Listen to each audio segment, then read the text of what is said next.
This video is only for information purpose. ये video investment advice नहीं है। तो भारत के शेयर बाज़ार में एक और कंपनी अपना आईपीओ लेके आने वाली है और ये कंपनी है कुकू, जिसको आप पहले कुकू एफएम के नाम से जानते थे।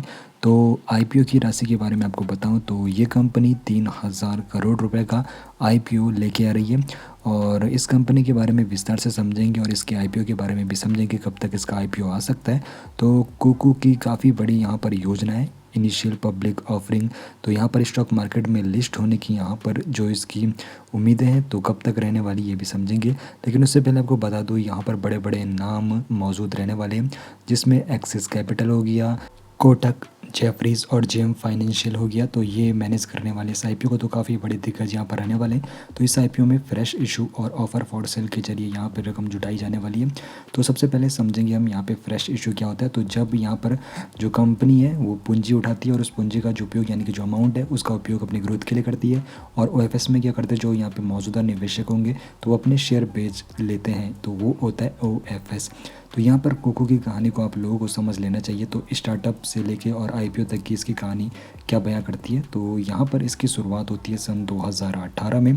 तो लाल चंद बिशु, विकास गोयल और विनोद कुमार मीना द्वारा की स्थापित की जाती है और अभी तक इन्होंने 1,000 करोड़ से भी ज़्यादा जुटा दी है फंडिंग के जरिए।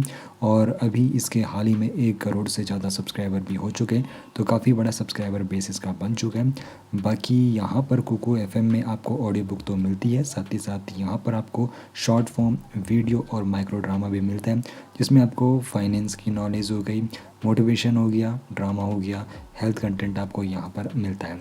अब यहाँ पर रेवेन्यू के बारे में भी बात कर लेते। तो आईपीओ आने से पहले तो यहाँ पर इसका रेवेन्यू बड़ा है और साथ ही साथ इसने अपना घाटा कम भी किया है। बात करें इसके रेवेन्यू के बारे में तो इसका जो रेवेन्यू है सीधे दोगुना हुआ है और घाटे में यहाँ पर कमी आई हुई है। तो इसका जो रेवेन्यू है पिछले साल की तुलना में सीधे दोगुना बढ़ा है और ये कितना बढ़ा है तो ये भी हम यहाँ पर समझ लेंगे। तो रेवेन्यू में जो बढ़ोतरी हुई थी, तो फाइनेंशियल ईयर 2023 में जो इनका रेवेन्यू था तकरीबन 49 करोड़ था और फाइनेंशियल ईयर 2024 में जो रेवेन्यू बढ़ा सीधे 104 करोड़ रुपए का रहा। तो सीधे यहाँ पे दोगुना इनका रेवेन्यू हुआ और इन्होंने अपने घाटे को भी कम कर दिया। तो आईपीओ में लिस्ट होने से पहले ये इन्फॉर्मेशन आप लोगों के लिए ज़रूर फ़ायदेमंद रहने वाली है।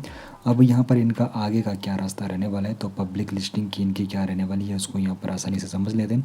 तो देखो, सबसे पहले ये क्या करेंगे, तो Q1 2026 में यहाँ पे ड्राफ्ट पेपर फाइल करेंगे। उसके बाद यहाँ पे रेगुलेटरी मंजूरी लेनी होगी और 2026 के मध्य तक यहाँ पे स्टॉक एक्सचेंज पर ये लिस्ट होने की उम्मीद है। बाकी एक सवाल यहाँ पर बनता है, तो क्या ऑडियो कंटेंट भारत का अगला बड़ा बाजार बन सकता है या फिर नहीं? आप किस बारे में क्या रही है, कमेंट में बताइए।